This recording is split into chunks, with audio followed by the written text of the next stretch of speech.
तो good morning to all of you. तो आज का जो विचार है, अगर आप सूरज की तरह चमकना चाहते हैं तो आपको जो है सूरज की तरह जलना भी होगा। अगर आप अपने लक्ष्य के प्रति आप चाहते हैं कि अगर आप सफल हों तो आप अपने लक्ष्य के प्रति जो है आपको समर्पण, त्याग, जज्बा, जुनून, ये सभी चीज आपको जो है दिखाने होंगे, तभी आप जो है एक जो आपका एक लक्ष्य है उसको अचीव कर सकते हैं। तो सूरज की तरह चमकना है तो सूरज की तरह जलना भी होगा, बहुत मेहनत करनी पड़ेगी। तो आज का जो टॉपिक है वो है पासा, डाइस। तो इस चैप्टर में हम सीखेंगे कि डाइस के प्रकार क्या होते हैं और डाइस से रिलेटेड जितने भी सारे क्वेश्चन आज तक आए हैं उन सब क्वेश्चनों को हम सॉल्व करेंगे। तो बहुत ही रीजनिंग का बहुत ही मोस्ट इंपोर्टेंट ये जो है चैप्टर है। तो स्टार्ट करते हैं। पासा, पासा किसे कहते हैं? पासा अर्थात डाइस। डाइस जो होता है वो घन या घनाभ मेनली जो है वो घन के आकार का होता है, क्यूब के आकार का होता है। अर्थात ऐसा त्रिविमीय आकृति, ऐसी 3D आकृति, 3D आकृति का मतलब उसमें 3 डायमेंशन है, लंबाई, चौड़ाई, ऊंचाई, यानी 3D आकृति, ऐसी 3D आकृति जिसकी उसमें 3 डायमेंशन होगा, तो जिसकी लंबाई, चौड़ाई, ऊंचाई जो है सेम होती है, वो कहलाता है क्यूब अर्थात डाइस। तो हम बचपन में लूडो खेलते हैं तो उसमें जो घन यूज होता है वो डाइस, तो उससे बहुत सारे क्वेश्चन आते हैं। तो जो पासा होता है, पासा के 2 प्रकार होते हैं मुख्यतः। एक होता है सामान्य पासा, दूसरा होता है मानक पासा। तो पासा आपने जाना, आपने देखा होगा बचपन में आप पासा खेलते हैं, यानी जब आप डाइस खेलते हैं तो उसमें जो है आपने देखा उसमें 6 चीजें होती हैं। उसमें एक में 1 होता है, दूसरे में 2 बिंदु होते हैं, एक में 3 लिखा होता है, एक में 4 बिंदु होते हैं, एक में 5, एक में 6। अर्थात पासे में 6 फलकें होती हैं, 6 सरफेस होती हैं। उन 6 सरफेस में हर एक में जो है 6 डिजिट होते हैं। तो हर एक सरफेस में 1 डिजिट होता है। तो उससे रिलेटेड हम क्वेश्चन को करेंगे। तो पासा के जो है 2 प्रकार होते हैं, सामान्य पासा और मानक पासा। सामान्य पासे को इंग्लिश में कहते हैं ऑर्डिनरी या जनरल डाइस, और मानक यानी स्टैंडर्ड डाइस। तो पहले हम समझेंगे कि किसे सामान्य पासा कहते हैं, किसे मानक पासा। तो बहुत ही आसान शब्दों में आप जो है सीख सकते हो कौन जो है सामान्य पासा है, कौन मानक पासा। आप ध्यान से देखेंगे कोई भी डाइस होता है, उस डाइस को अगर हम देखेंगे केवल उसके 3 सरफेस हमको दिखाई देगा। आप ध्यान से देखेंगे, जैसे मेरे पास एक ये डाइस है, लगभग मिलता जुलता, आप इसको डाइस मान सकते हैं। तो ये डाइस है, तो इसमें इसके अगर आप ध्यान से देखेंगे इसके आपको केवल 3 फलक दिखेंगे। कोई भी अगर सामने से देखने पर डाइस के केवल 3 फलक आपको दिखाई देंगे। जैसे एक फलक दिखाई दे रहा है, 2, 3, ये नहीं दिखाई दे रहा है तो ये दिखाई दे रहा होगा, कोई भी 3 फलक आपको दिखाई देंगे। तो कोई भी डाइस है तो उसके आपको पता है कि इसमें 1 लिखा रहता है, यहाँ 2 होता है, यहाँ 3 होता है, यहाँ 4, इस प्रकार के हर एक फलक में अलग अलग नंबर होता है। तो जो सामान्य पासा होता है इसकी जो विशेषता है, इसके अगल बगल वालों को जोड़ेंगे तो 7 आएगा। ऑर्डिनरी या सामान्य पासा जो किसे कहते हैं, तो इसमें जो ये इसके सामने की जो है बगल में है, इन दोनों को जोड़ा हमने, 5 में 2 जोड़ा तो 7 आया। तो यानी सामान्य पासा उसे कहेंगे जिसमें किसी भी नंबर का योग करने पर अगर 7 आ जाए, बगल वालों का योग करने पर 7 आ जाए, तो उसे क्या कहेंगे, सामान्य पासा। आप ध्यान से देखेंगे तो 5 में 2 जोड़ के कितना आया, 7। तो कोई भी पासे को आप पहचान सकते हैं कि सामान्य पासा है या स्टैंडर्ड पासा। सामान्य पासा में क्या होगा, अगल बगल को जोड़ के कितना आएगा, 7। जबकि अगर हम स्टैंडर्ड पासा को देखेंगे तो अगल बगल किसी को भी जोड़ने पर 7 नहीं आ रहा होगा। अर्थात जैसे 1 और 4 को ऐड किया तो 1 और 4 को ऐड करने के बाद 5 और 4 को ऐड किया तो 9, 5 और 1 को ऐड किया तो 6। तो कहीं भी जो है 7 नहीं आया। तो अगर 7 नहीं आ रहा है तो अगल बगल को जोड़ने पर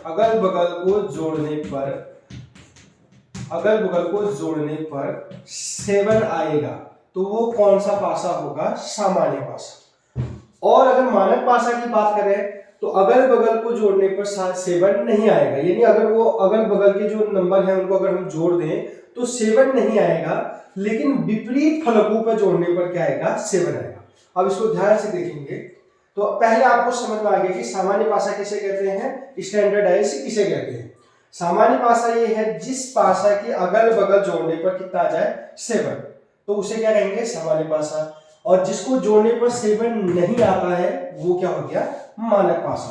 तो और भी एग्जांपल से सीखते हैं हम इसको। जैसे अगर ध्यान से देखेंगे ये मानक पासा है या नहीं, क्वेश्चन इस टाइप से आएगा। तो पहले कोई भी पासा होता है उसके केवल आपको 3 फलक दिखाई देते हैं सामने से देखने पे। तो बनाने के लिए बहुत आसान है। सबसे पहले आप जो है षट्भुज बना देंगे, इस प्रकार आप षट्भुज बना देंगे और यहाँ पर एक वाई जैसा बना देंगे, तो आपको केवल 3 फलक दिखाएंगे। एक फलक ये, और दूसरा फलक, तीसरा फलक। इसकी मालिश भी कर सकते हैं आप, 1 फलक, 2 फलक, 3 फलक। तो आप ध्यान से देखेंगे 2, 3, 5। क्वेश्चन आएगा कि ये कौन सा वो है। ऊपर से क्वेश्चन होगा कि ये निम्न दिया गया पासा जो 3 फलक दिए गए हैं कौन सा पासा है, सामान्य पासा है, मानक पासा है, या इनमें से कोई नहीं। तो आप ध्यान से देखेंगे कि अगल बगल जोड़ने पर अगर 7 आएगा तो वो कौन सा पासा हो जाएगा 7।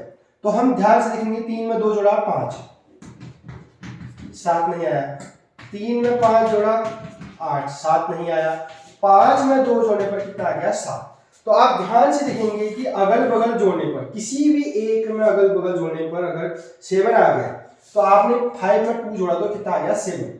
तो ऐसा पासा क्या कहलाता है सामान्य पासा। सामान्य पासा सिंपल पासा है कि अगल बगल जोड़ने पर 7 आएगा। तो आपने इसको आराम से पहचान लिया कि ये सिंपल पासा है। दूसरी अगर जैसे एक एग्जाम्पल और ले लेते हैं, जैसे 3, 2, 6।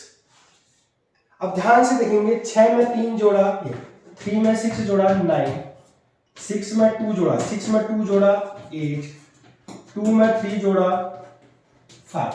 तो किसी भी को एक को जोड़ने पर 7 नहीं आ रहा है, 7 नहीं आ रहा है, तो वो कौन सा पासा हो जाएगा स्टैंडर्ड पासा। तो 3 में 2 जोड़ा 5, 6 में 3 जोड़ा 9, 6 में 2 जोड़ा 8, यानी किसी को भी जोड़ने पर जो है 7 नहीं आ रहा है, तो ऐसे पासे को कहते हैं मानक पासा। तो आपको क्लियर हो गया कि मानक पासा किसे कहते हैं और सामान्य पासा किसे कहते हैं। अगर अगल बगल जोड़ने पर जो है 7 आएगा तो सामान्य पासा, अगर नहीं आएगा अगल बगल जोड़ने पर वो तो मानक पासा। तो अब हम जो है क्वेश्चन को सॉल्व करेंगे पहले मानक पासा की। तो मानक पासा के क्वेश्चन जो है बहुत सरल करेंगे आसानी से। आपको एक चीज ध्यान देना है कि जो मानक पासा होता है उनके अगल बगल का योग जो है 7 नहीं होता है। तो अब हम जो है क्वेश्चन को स्टार्ट करेंगे। अब हम टाइप फर्स्ट करेंगे जो क्वेश्चनों का होगा पासा से रिलेटेड। तो मानक पासा भी आपको बताया था अगल बगल के फलकों का योग 7 नहीं होता। जो मानक पासा होता है उसके अगल बगल जो स्टैंडर्ड डाइस है उस अगल बगल के फलकों का योग 7 नहीं होता, लेकिन विपरीत फलकों का योग क्या होता है 7। जैसे 5 में 1 जोड़ा 6, 4 में 1 जोड़ा 5, 5 में 4 जोड़ा 9, यानी किसी को भी जोड़ने पर 7 नहीं आ रहा है तो वो कौन सा पासा हो गया स्टैंडर्ड। अब क्वेश्चन कैसे आता है इसमें ध्यान से देखना है। आपको एक पासा देगा और इसमें क्वेश्चन पूछ देगा एक का विपरीत क्या होगा। एक का जो विपरीत है अर्थात इस डाइस को देखेंगे, अगर यहाँ पर 1 है तो इसके नीचे क्या होगा। अर्थात जैसे अगर आप समझे ये, जैसे अगर माना ये 1 को बता रहा है, जैसे ये 1 नंबर को बता रहा है, तो इस 1 के पीछे यानी यहाँ पर कौन सा होगा, तो ये बताना है विपरीत। 1 के विपरीत में कौन सा नंबर होगा। अगर जैसे यहाँ पर जो है 4 है, यहाँ 4 है माना, तो इस 4 के अपोजिट साइड पे क्या होगा ये आपको बताना है। तो क्वेश्चन आप सबसे पहले चेक करेंगे कि ये स्टैंडर्ड पासा है या जनरल पासा है। तो आपको पता चल गया कि ये स्टैंडर्ड पासा है क्योंकि अगल बगल जोड़ने पर 7 नहीं आ रहा। तो इस वाले क्वेश्चन को करते समय बहुत ही आसान होता है कि जब अगल बगल के फलकों का योग 7 नहीं है मतलब, तो इसका मतलब विपरीत फलकों का योग कितना होगा 7। अब 1 में क्या जोड़ूंगी 7, यानी 1 का उल्टा क्या आ जाएगा 6, क्योंकि इसका आंसर निकालते समय आपको ध्यान देना है कि 1 और 6 को जोड़ के कितना आता है 7। विपरीत फलकों का योग कितना आता है 7। तो 1 का उल्टा क्या हो जाएगा 6, तो 6 में 1 जोड़ के कितना आएगा 7। अब अगर वो पूछे 4 का विपरीत क्या हो, 4 का विपरीत अर्थात 4 का उल्टा क्या होगा। अगर इस फलक पर 4 है तो इसके पीछे वाले फलक पे क्या होगा, तो 7 लाना है। तो 4 में से 7 आगे जाओ, 5, 6, 7, तो उसका कितना आ जाएगा विपरीत 3।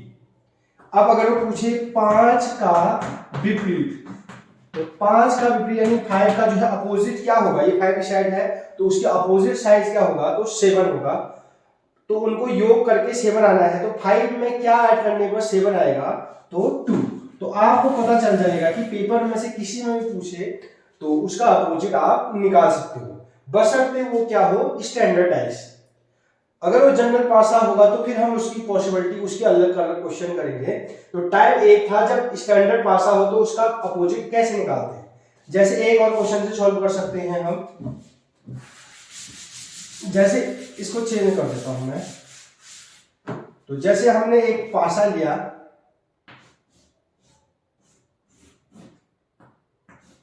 और यहां पर लिख दिया 2 3 6 2 3 6। अब हमें कंफर्म करना है कि पहले ये मानक पासा है, तभी हम इसका अपोजिट निकाल पाएंगे। तो 2 में 3 जोड़ा 5 यानी 7 नहीं आना चाहिए, 6 में 3 जोड़ा 9, 6 में 2 जोड़ा 8, यानी किसी को भी जोड़ने को, अगल बगल के फलकों को जोड़ने पर 7 नहीं आ रहा है। तो ये कौन सा फलक, ये कौन सा पासा हो जाएगा, मानक। तो मानक पासा में क्वेश्चन पूछेगा 6 का विपरीत क्या है, 6 का विपरीत क्या होगा, यानी जो 6 है, इस फलक में 6 लिखा है, जैसे माना ये फलक 6 है, ये वाला फलक 6 लिखा है पासा में, जब हम लूडो खेलते हैं तो इसमें 6 है, तो इस फलक पे क्या होगा, तो आप ध्यान से देंगे 6 का अपोजिट जो होगा, 6 में 1 जोड़ देंगे तो 7। तो 7 लाना है, तो 7 कब आएगा योग, जब 6 में कितना जोड़ेंगे 1, तो इसका जो विपरीत हो जाएगा 1। ऐसी 3 का जो अपोजिट होगा, 3 का अपोजिट 7 लाना है, जो इनको ऐड करने के बाद 7 लाना है, तो 3 में क्या ऐड करें कि 7 आ जाए, तो 4। तो आप ध्यान से देख सकते हैं 3 का अपोजिट क्या आ जाएगा, 4। अब 2 का अगर अपोजिट पूछे तो 2 का अपोजिट मतलब 2 में क्या ऐड करो कि 7 आ जाए, तो 5। तो आप ध्यान से देंगे अपोजिट वालों का योग 7 आएगा, 6 में 1 जोड़ा 7, 3 में जोड़ा 4 7, 2 में 5 जोड़ा 7। तो इस प्रकार का क्वेश्चन अगर मानक पासा से आता है तो आप आसानी से कर सकते हैं।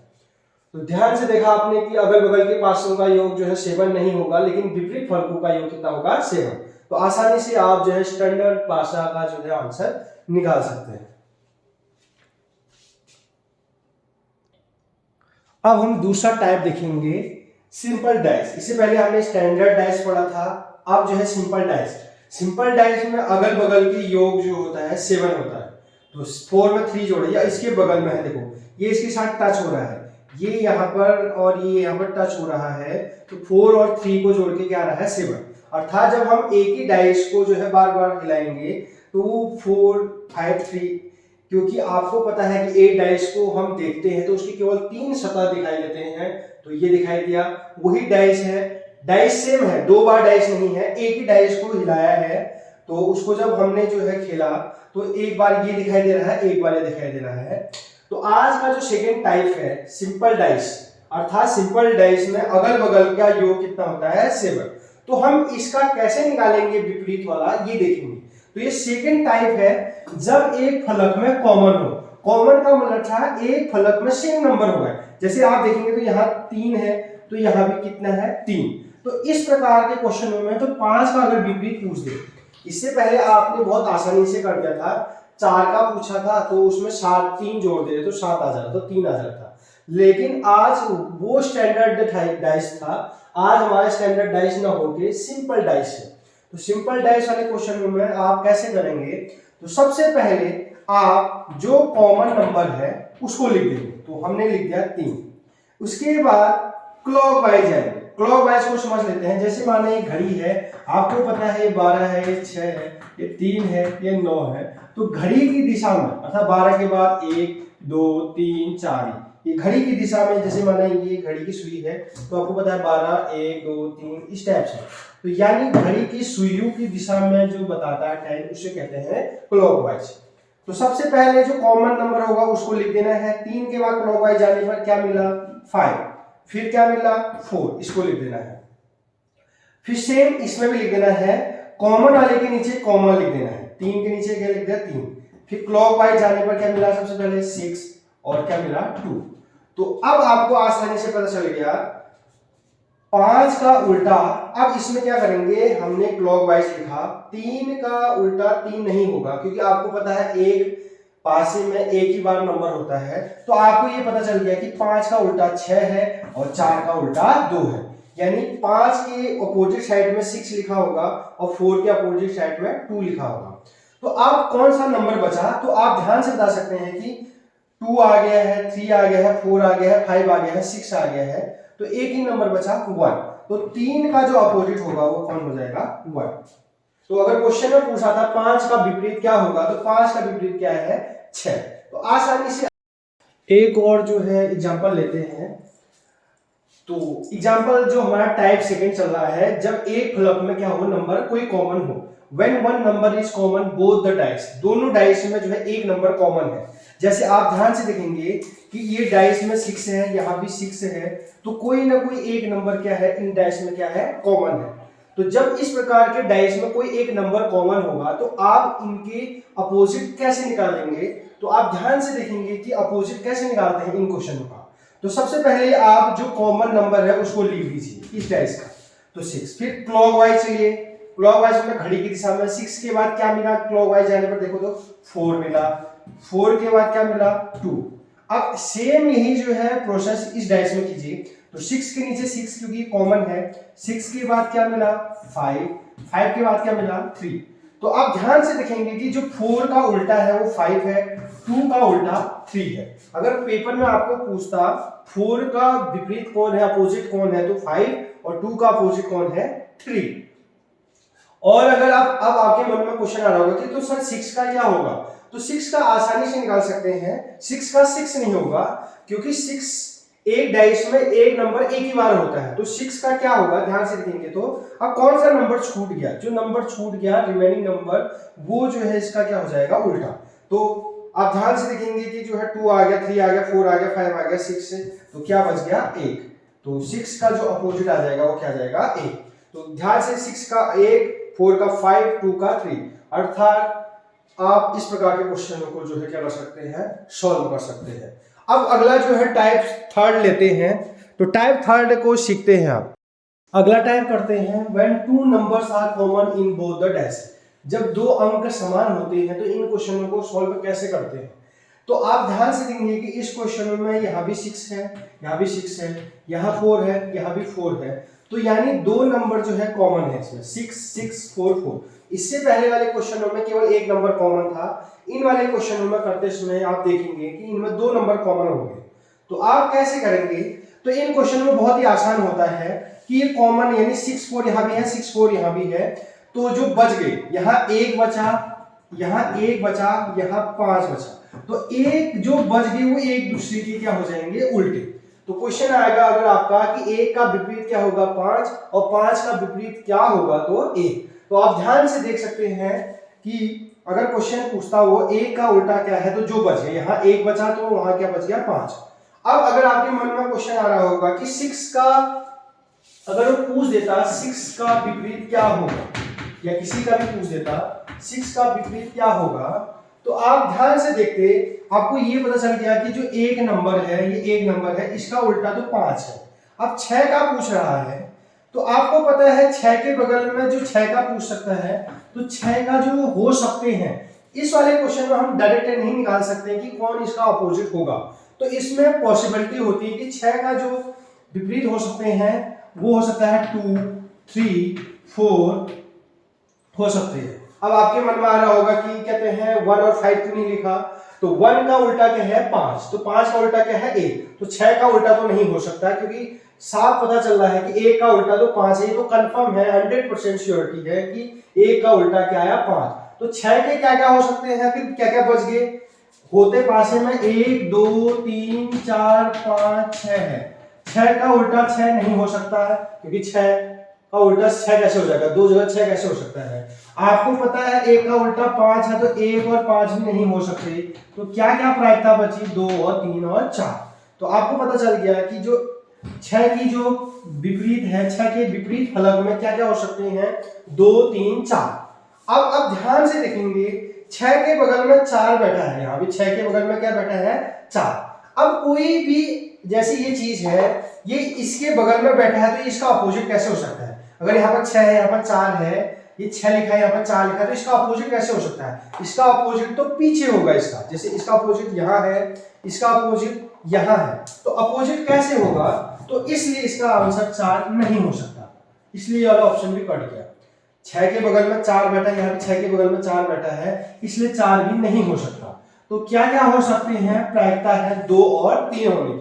तो 6 का जो विपरीत हो सकता है या तो 2 हो सकता है या 3 हो सकता है। हम कंफर्म नहीं कर सकते कि 2 होगा या 3 होगा, दोनों हो सकते हैं कि सॉरी 1 होगा, लेकिन कौन होगा हम इसको श्योरिटी से नहीं बता सकते इन वाले क्वेश्चनों को। अगला क्वेश्चन पढ़ते हैं एक और, जिससे कि आप आसानी से समझ पाएंगे। दोबारा देखेंगे कि जब दो अंक समान हो, हम ये वाला टाइप कर रहे हैं third, when two numbers are common in both the dices, इसमें दो नंबर कॉमन है, यहाँ भी 3 है, यहाँ भी 3 है, देखिए आप 3 है, 3 है, यहाँ 1 है, यहाँ भी 1 है। इससे पहले वाले क्वेश्चन में केवल एक नंबर कॉमन होता था, तो आपको पता चल गया कि यहाँ भी 3 है, यहाँ भी 3 है, यहाँ भी 1 है, दो नंबर कॉमन है। तो आप ध्यान से देंगे जो नंबर बच गया, तो 5 का जो अपोजिट हो जाएगा वो क्या हो जाएगा? 4। अगर आपको क्वेश्चन पूछता 5 का अपोजिट नंबर क्या है, तो आप आसानी से बता सकते थे कि 5 का जो उल्टा होगा वो क्या होगा? 4। लेकिन हमको इस क्वेश्चन में पूछा है 3 का विपरीत क्या होगा, 3 का पूछ रहा है। तो इन क्वेश्चन में आप डायरेक्ट नहीं बता सकते कि 3 का उल्टा क्या होगा, तो आप प्रायिकता लगाएंगे कि पॉसिबिलिटी क्या क्या हो सकती है। तो आप जानते हैं कि 1 हो सकता है, 2 हो सकता है, 3 हो सकता है, 4 हो सकता है, 5 हो सकता है, 6 हो सकता है, इससे ज्यादा नहीं हो सकते हैं। लेकिन एक चीज तो कंफर्म पता चल गई कि 5 का विलोम क्या बच गया, जो 4, यहाँ 5 बचा था, यहाँ 4, तो 5 का उल्टा क्या आ गया? 4। तो 5 और 4 तो नहीं हो सकते, क्योंकि इन दोनों का तो आसानी से पता चल गया। अब आप ध्यान से देखेंगे तो जो टक्कर है 1 2 3 6 में है। अब आप ध्यान से देखेंगे कि 3 का अपोजिट, अब आप ही बताइए 3 के बगल में 1 बैठा है, 3 के बगल में यहां भी 1 बैठा है, तो 3 का जो विलोम होगा वो 1 कैसे हो सकता है? तो 3 का विलोम 1 नहीं हो सकता, क्योंकि 3 उसके बगल में बैठा है, और जो अपोजिट होता है वो हमेशा उसके नीचे होता है। जैसे अगर 3 यहां पर है, 1 यहां पर नहीं हो सकता, अगर इसका अपोजिट है तो 3 के पीछे साइड होगा, तो 3 और 1 तो नहीं हो सकते। अब पॉसिबिलिटी है 2 और 6 में होने की, तो 2 और 6 में देखेंगे तो 3 का जो विपरीत होगा या तो 2 हो सकता है या 6 हो सकता है। तो इसका जो आंसर होगा 2 या 6 होगा, या तो 2 हो सकता है या 6 हो सकता है। तो इस प्रकार के जो है अब हम तीनों क्वेश्चनों को मिक्स करके ये क्वेश्चन करेंगे। तो स्टार्ट करते हैं। अब जो है हम लास्ट में सारे जितने भी हमने सीखे उनको सबको एक साथ क्वेश्चनों को करते हैं। तो क्वेश्चन नंबर 7 है, दिए गए पासे के अनुसार बताइए 4 के विपरीत का अंक क्या होगा। 4 का अपोजिट पूछ रहा है आपको एक पासा दिया है, उसके 2 बार उसको उछाला गया है, तो उस उछालने के बाद जो है 3 सतह आपको दिखाई दे रहे हैं, और आपको क्वेश्चन पूछ रहा है 4 का विपरीत क्या होगा। तो आपको पता है, ध्यान से देखेंगे कि इसमें एक नंबर कॉमन वाला है, यानी ये टाइप सेकंड है जब एक नंबर कॉमन होता है। तो आप जो है कॉमन नंबर को लिख देंगे, तो इसमें भी 2 कॉमन है, ये रहा 2 कॉमन, इसमें भी 2 कॉमन है, तो 2 को लिख देंगे। फिर मैंने बताया था क्लॉकवाइज लिखना है, तो क्लॉकवाइज 2 के बाद क्या आया? 1, फिर 1 के बाद क्या आया? 4। सेम यहां भी क्लॉकवाइज आप लिख देंगे, 2 के बाद 2 के नीचे 2 आएगा, उसके बाद हमको जो है 6 मिला, 6 के बाद क्या मिला? 3। तो आप ध्यान से देख सकते हैं जो 1 का जो अपोजिट होगा वो 6 होगा, 4 का अपोजिट क्या हो जाएगा? 3। अब जो नंबर बच गया 1 आ गया, 2 आ गया, 3 आ गया, 4 आ गया, तो जो 2 का अपोजिट होगा वो क्या आ जाएगा? 5। लेकिन इस क्वेश्चन में हमको पूछ रहा था 4 का विपरीत, तो ये तो साफ आसानी से दिख जा रहा है 4 का अपोजिट क्या होगा? 3। तो इसका आंसर क्या आ जाएगा? 3। तो क्लॉकवाइज लिख देना है, और कॉमन वर्ड लिखने के बाद उसको क्लॉकवाइज कर देना है। दूसरा क्वेश्चन है, बताइए 2 के विपरीत वाले सतह पर कौन सा अंक होगा। अब आपको एक ही जो है पासा दिया है और आपको पूछ रहा है 2 के विपरीत वाले में क्या होगा। जैसे अगर माना यहाँ पर अगर आपको ये 2 दे देता है, तो इसके विपरीत अर्थात इसका जो विपरीत होगा यहाँ होगा, ये है तो इसका विपरीत यहाँ पर होगा, कौन सा फलक होगा, कौन सा अंक होगा।